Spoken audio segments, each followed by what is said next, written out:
This is our second annual Parent and Family Support Meeting put on by the Myocarditis Foundation. We're really appreciative of all of you being here today. We hope that we can answer a lot of questions about the disease, about what the foundation does, how we can support you, introduce you to some of the research that we've been funding. If you have any questions, feel free to ask. After presentations, we also have an open question and answer session with Dr. Cooper and Dr. Price. And so at that time, they will be able to answer a lot of your questions because question and answer sessions after the talks will be kind of short, just so we can stay on schedule. All right, so I'm going to just talk a little bit about the foundation because some of you are brand new, you haven't heard of us before. So this should kind of just be an introduction about what we do, who we are, some of the things that we've been working on in the past couple of years. I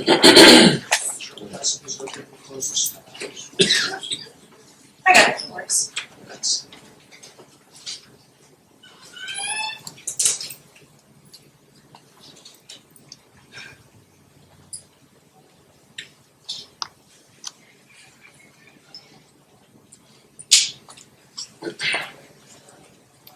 You see that okay?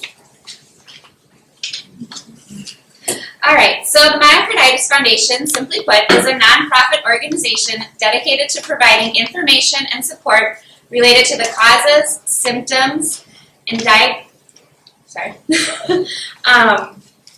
diagnoses and treatments of myocarditis and sudden death.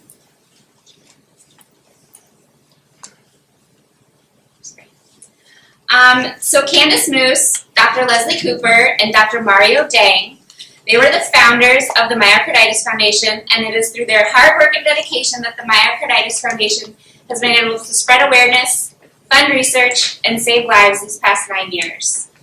So Candace Moose is a giant cell myocarditis survivor, and is only through her miraculous care of her then Dr. Mario Dang and the innovative work of Dr. Leslie Cooper that she was able to make it to transplant and now lives a joyous life with her husband, children, grandchildren, and the many friends and family that she has. In 2005, after her recovery, Candace called up Dr. Cooper and asked him what she could do to thank him for quite literally saving her life. His response was simple. He wanted to start a foundation where people could learn about the disease and talk with others who had been affected. He never dreamed the Myocarditis Foundation would grow to the size it is today and have the far-reaching accomplishments it has achieved, especially not in just 9 short years.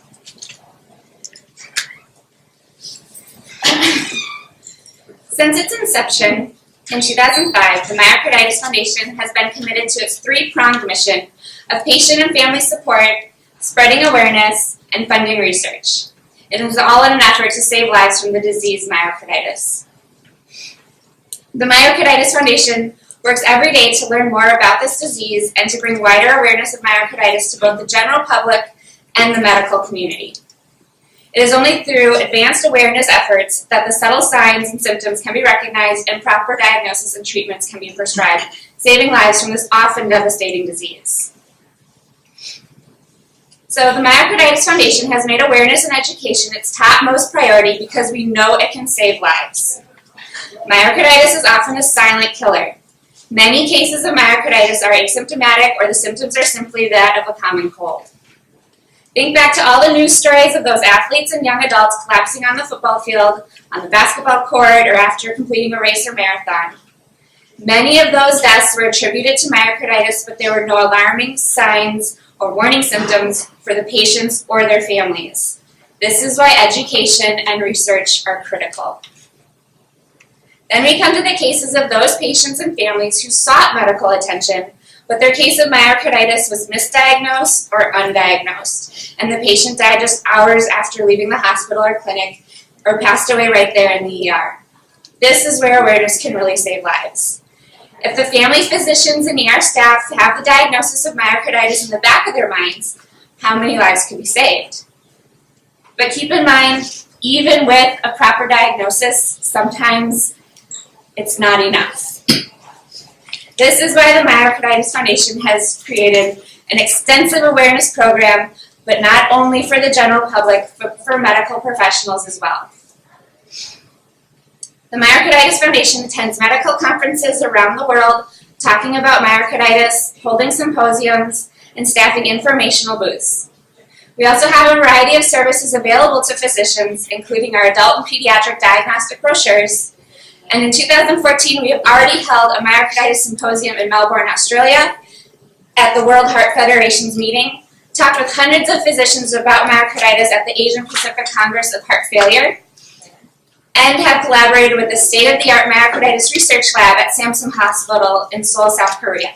Not to mention the many different myocarditis talks Dr. Cooper gives at medical facilities across the U.S. and different research, across the U.S., and we are only halfway through the year. It seems that each year we are invited to more and more medical meetings, each one seeking the most up-to-date information about myocarditis treatments and research.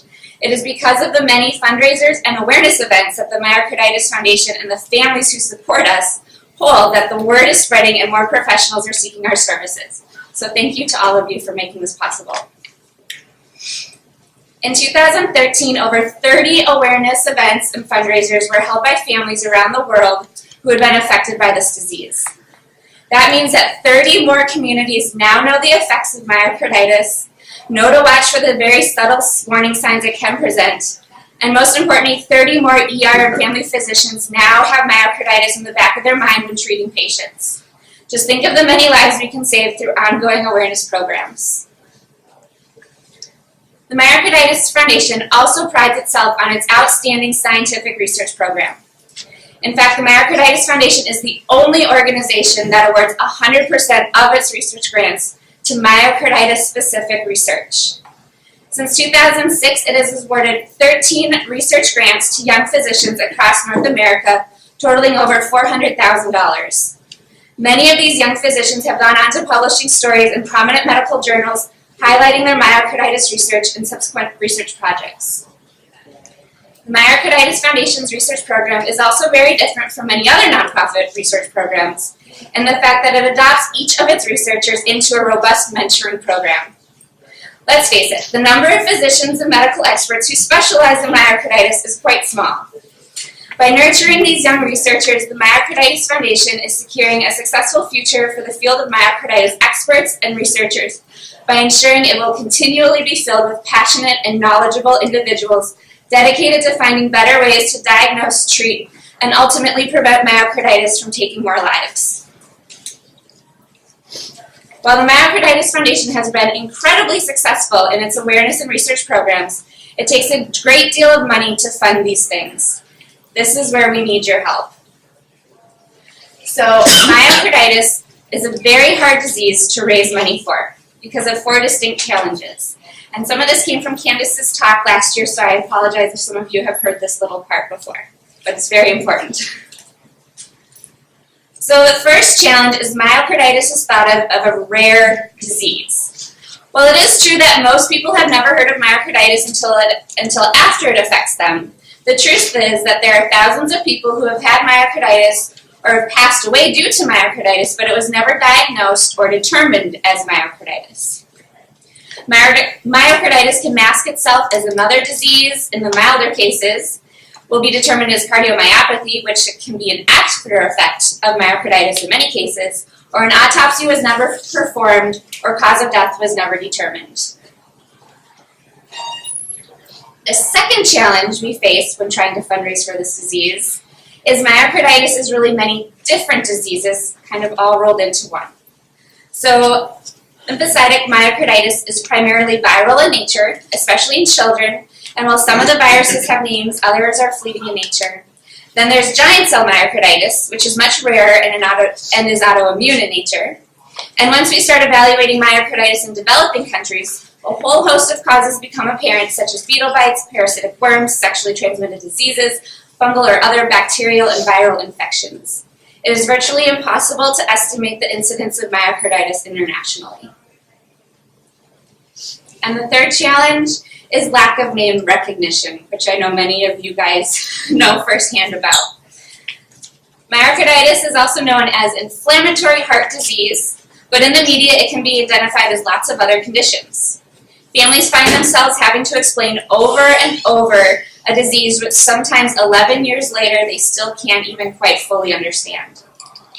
Myocarditis is hard to say, it's difficult to describe, it's unheard of, it's difficult to even spell, so therefore it's rarely used when reporting in cases in the media, hence why we have such a robust awareness program and your fundraising is so vital in your own communities.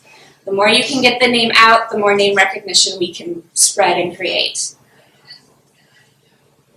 And so challenge number 4 is confusion about what myocarditis actually is, which is why many of you guys are here today. So myocarditis is so difficult to understand and it leads to so many questions. How could this disease have happened? Why didn't I see it coming? How could it have progressed so quickly from no or only very mild symptoms to an extreme sickness, transplantation, or even death? And worse than that, many are left feeling guilty because they thought they had missed something. And your answer is, you didn't miss anything. Candace Moose was a coronary critical care nurse, and she didn't ever suspect heart failure in herself, much less myocarditis. Myocarditis comes out of the blue. We don't expect it because we are healthy to begin with. We are taught in our culture that the disease progresses from mild to life-threatening over time, and that if we change our behavior, we can turn it around. We expect diseases to be preventable, treatable, and curable. Myocarditis is not preventable or curable, but in some cases it is treatable. So why is it important to fund myocarditis research and the Myocarditis Foundation? Essentially, it's because we are the only organization who is solely focused on saving lives from this disease, myocarditis. Our board of directors volunteer their time to develop missions and goals to find ways to spread awareness, provide support to families, and above all, fund myocarditis research. Our medical advisory board chooses our grants based not only of their achievability, but on their ability to advance science of myocarditis. In other words, are they studying something we need to know? In our culture, business corporations and grant committees want to see achievable results with their grants. It is very difficult to make them understand that there is value in funding research or supporting an organization like ours that will likely not see results in our lifetime. I'll leave you today with a message from Candace Moose, President and founder of the Myocarditis Foundation. So Candace says, I have made this disease my personal mission in life. This disease almost destroyed me and my family as well, a disease even I had never heard of. Shortly thereafter, in my recovery, Dr. Cooper and I started this foundation only to discover that no matter how much I was hurt by this disease, that something far worse than I experienced could and did happen. Myocarditis steals children. Far worse than being sick yourself is envisioning or experiencing the death of your child or loved one of any age. There exists no more compelling reason to raise money for this disease than to fund research so that no one ever again suffers like you have as a result of this disease. So thank you.